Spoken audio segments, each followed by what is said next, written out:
ತಮ್ಮಾಪುರ ಗ್ರಾಮದಲ್ಲಿ ಸಂಭ್ರಮದಿಂದ ನಡೆಯಿತು 3ನೇ ವರ್ಷದ ಜಾತ್ರೆ.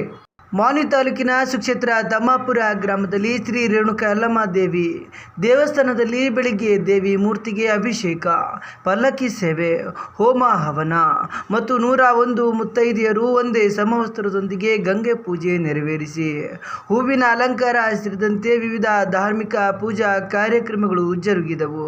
ಶ್ರೀ ಕುಬೇರಪ್ಪ ಗುರುಗಳಿಗೆ ದೀಕ್ಷೆ ನೀಡಿರುವ ಪರಮ ಪೂಜ್ಯರು ಜಗದ್ಗುರು ಶ್ರೀ ಬಸವಪ್ರಸಾದ ಮಹಾಸ್ವಾಮಿಗಳು, ಶ್ರೀ ಶಿವಶಕ್ತಿ ಪೀಠ ಇರ್ಕಲ್ ಮಠ ಇವರಿಗೆ ತಮ್ಮಾಪುರ ಗ್ರಾಮದ ಶ್ರೀ ಎಂಕೋಬಾ ಪೂಜಾರಿ ಹಾಗೂ ಮಕ್ಕಳು ಡೊಳ್ಳು ವಾದ್ಯಗಳೊಂದಿಗೆ ಮಠಕ್ಕೆ ಬರಮಾಡಿಕೊಂಡು ಪಾದ ಪೂಜೆ ನೆರವೇರಿಸಿ 4ನೇ ತುಲಾಭಾರ ಕಾರ್ಯಕ್ರಮ ನೆರವೇರಿಸಿಕೊಟ್ಟರು.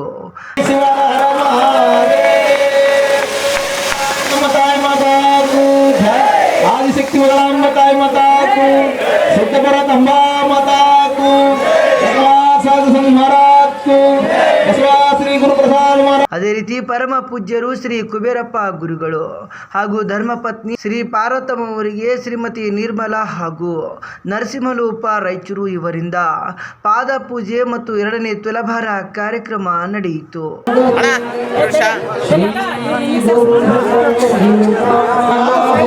ಶಿವಾಯ ನಮಃ ಓಂ ಶಿವಾಯ ಶಿವಾಯ ನಮಃ ಓಂ ಶಿವಾಯ ನಮಃ ಓಂ ಶಿವಾಯ ನಮಃ ಓಂ ಶಿವಾಯ ನಮಃ ಓಂ ಶಿವಾಯ ನಮಃ ಓಂ ಶಿವಾಯ ನಮಃ ಓಂ ಶಿವಸಾಂಬದೇ ನಮಃ ಪಾರ್ವತಿ ಶಿವರ ಹರ ಮಹಾದೇವ್ ಸದ್ಗುರು ಮಹಾರಾಜ್ ಕೂ ಜೈ. ಅದೇ ರೀತಿಯಾಗಿ ಕುಬೇರಪ್ಪ ಅವರಿಗೆ ನಮ್ಮ ಎಂಕಮ್ಮ ಮಲ್ಟ ಇವರಿಂದ 5 ತೊಲೆ ಕಡಗ ಹೈರ್ ಮಾಡಿದ್ದಾರೆ. ಅವರಿಗೆ ಕೂಡ ರೇಣುಕಾ ಯಲ್ಲಮ್ಮ ತಾಯಿ ಅಶೇಶ್ವರವಾಗಿ ಸಂಜೆ 5:30ಕ್ಕೆ ಶ್ರೀ ರೇಣುಕಾ ಯಲ್ಲಮ್ಮ ದೇವಿ ಉಚ್ಚಯಕ್ಕೆ ಹೂವಿನ ಅಲಂಕಾರ ಮಾಡಲಾಯಿತು. ನಂತರ ಕಳಸದ ಮೆರವಣಿಗೆ ಗ್ರಾಮದ ಪ್ರಮುಖ ಬೀದಿಗಳಲ್ಲಿ ಹಲವು ವಾದ್ಯಗಳೊಂದಿಗೆ ಭಜನೆಯೊಂದಿಗೆ ನಡೆಯಿತು. ಶ್ರೀ ಕುಬೇರಪ್ಪ ಗುರುಗಳ ಧರ್ಮಪತ್ನಿ ಶ್ರೀ ಪಾರ್ವತಮ್ಮ ಇವರ ಸಂಕಲ್ಪದಂತೆ 3ನೇ ವರ್ಷದ ಜಾತ್ರಾ ಮಹೋತ್ಸವವನ್ನು ಪರಮ ಪೂಜ್ಯ ಜಗದ್ಗುರು ಶ್ರೀ ಬಸವಪ್ರಸಾದ ಮಹಾಸ್ವಾಮಿಗಳು, ಶ್ರೀ ಶಿವಶಕ್ತಿ ಪೀಠ ಇರ್ಕಲ್ ಮಠ ಇವರು ಉಚ್ಚಯ ಮಹೋತ್ಸವಕ್ಕೆ ಚಾಲನೆ ನೀಡಿದರು. ಸಂಜೆ ಭಕ್ತರು ಉಚ್ಚಯ ಎಳೆದು ಈ ವರ್ಷ ಉತ್ತಮ ಮಳೆ ಬೆಳೆ ಕರುಣಿಸಲಿ ಎಂದು ಪ್ರಾರ್ಥಿಸಿದರು.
ಈ ಕಾರ್ಯಕ್ರಮದಲ್ಲಿ ಹರಗುರು ಚರಮೂರ್ತಿಗಳು, ರಾಜಕೀಯ ನಾಯಕರು, ಗ್ರಾಮ ಪಂಚಾಯಿತಿ ಅಧ್ಯಕ್ಷರು, ಉಪಾಧ್ಯಕ್ಷರು, ಸದಸ್ಯರು, ರೈತ ಬಾಂಧವರು ಸೇರಿದಂತೆ ವಿವಿಧ ಭಾಗಗಳಿಂದ ಭಕ್ತರು ಆಗಮಿಸಿ ಯಶಸ್ವಿಗೊಳಿಸಿದರು.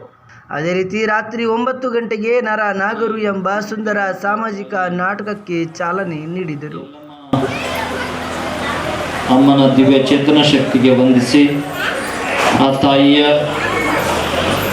ಸೇವಾಕರ್ತನಾಗಿ ನಿಮ್ಮೆಲ್ಲರ ಮುಂದೆ ತಾಯಿ ರೂಪದಲ್ಲಿ ಆಶೀರ್ವಾದ ಮಾಡ್ತಾ ಇರುವಂಥ ಕುಬೇರಪ್ಪ ಹಾಗೂ ವೇದಿಕೆ ಮೇಲಿರುವಂಥ ಅವರಿವರೆನ್ನದೇ ಎಲ್ಲ ಪೂಜ್ಯರಲ್ಲಿ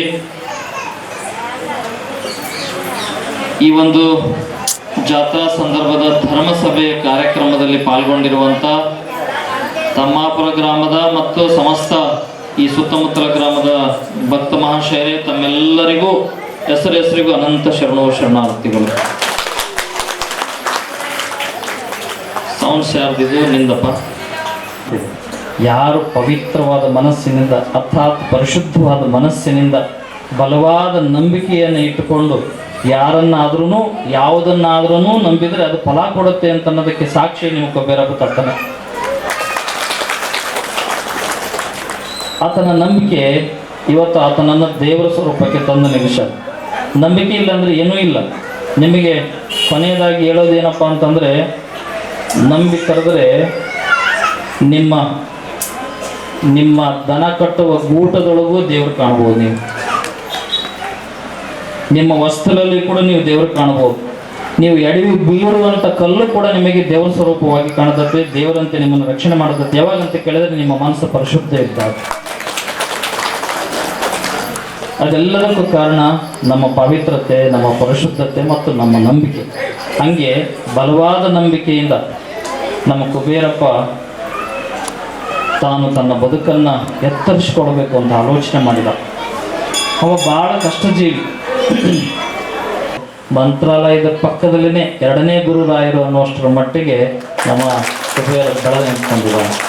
ಇದು ಸುಮ್ಮನೆ ಅಲ್ಲ, ಒಬ್ಬ ಸಾಮಾನ್ಯ, ಅದು ಗೃಹಸ್ಥನಾಗಿದ್ದುಕೊಂಡು ಸಂಸಾರದಲ್ಲಿದ್ದುಕೊಂಡು ಏನೋ ಒಂದು ದೇವಿಯ ಆ ತಾಯಿಯ ಆಶೀರ್ವಾದ ಮೂಲಕವಾಗಿ ಇಷ್ಟೆಲ್ಲ ಜನರನ್ನು ಸಂಪಾದನೆ ಮಾಡೋದೈತಲ್ಲ, ಅದು ಸುಮ್ಮನೆ ಅಲ್ಲ, ಸುಯೋಗ, ಆ ಪರಮಾತ್ಮನ ವರನೇ ಅಲ್ಲ, ಸುಮ್ಮನೆ ಅಲ್ಲ. ಸೊ ಅವನಿಗೆ ಆ ತಾಯಿ ಆ ಶಕ್ತಿಯನ್ನು ಕೊಟ್ಟಿದ್ದಾಳೆ. ಆ ನಂಬಿಕೆ ಅವನಿಗೆ ಶಕ್ತಿಯಾಗಿ ಇವತ್ತು ನಿಂತ್ಕೊಂಡು ಅವನನ್ನು ಬೆಳೆಸ್ತಾ ಇದೆ. ಸೊ ಈ ಸಂದರ್ಭಕ್ಕೆ ಆಗಲೇ ತಾತ್ಮರು ಹೇಳ್ತಾ ಇದ್ರು, ಬರೀ ಸಾಮಾನ್ಯ ನಾವು ನೀವು ಆಗಿದ್ದರೆ ನಮ್ಮ ಮನೆಯ ಗಾಡಿಯ ಒಂದು ಗಾಡಿಯನ್ನು ಕಿತ್ತು ಕಟ್ಟಕ್ಕೆ ನಮ್ಗೆ ಆಗಂಗಿಲ್ಲ, ಹೌದಾ? ಜೀವನ ಪೂರ್ತಿ ಪ್ರಯತ್ನ ಮಾಡಿ ದನದ ಶೆಡ್ ಹಾಕಿರ್ತೀವಿ, ಗುಡಿಸ್ಲು ಹಾಕಿರ್ತೀವಿ. ಈ ವರ್ಷ ಕಿತ್ತಾಕಮ್ಮ, ಮುಂದೆ ವರ್ಷ ಕಿತ್ತಾಕಮ್ಮ ಅಂತ 4 ವರಿ ಆಪ್ ತಂದು ದನದ ಗುಡಿಸ್ಲು ಹಾಕಕ್ಕಾಗಂಗಿಲ್ಲ, ಹೌದೇನವ? ಅಂಥದ್ರಲ್ಲಿ ಈ ತಮ್ಮಾಪುರದಲ್ಲಿ ಕೇವಲ 4-5 ವರ್ಷದಲ್ಲಿನೇ ಇದನ್ನೊಂದು ಪುಣ್ಯಕ್ಷೇತ್ರವನ್ನಾಗಿ ಮಾಡಿದ್ದಾರೆ ಅಂತಂದರೆ ಇದಕ್ಕೆ ಆ ತಾಯಿಯ ಆಶೀರ್ವಾದ ಇಲ್ಲದೆ ಬೇರೆ ಏನೂ ಅಲ್ಲ.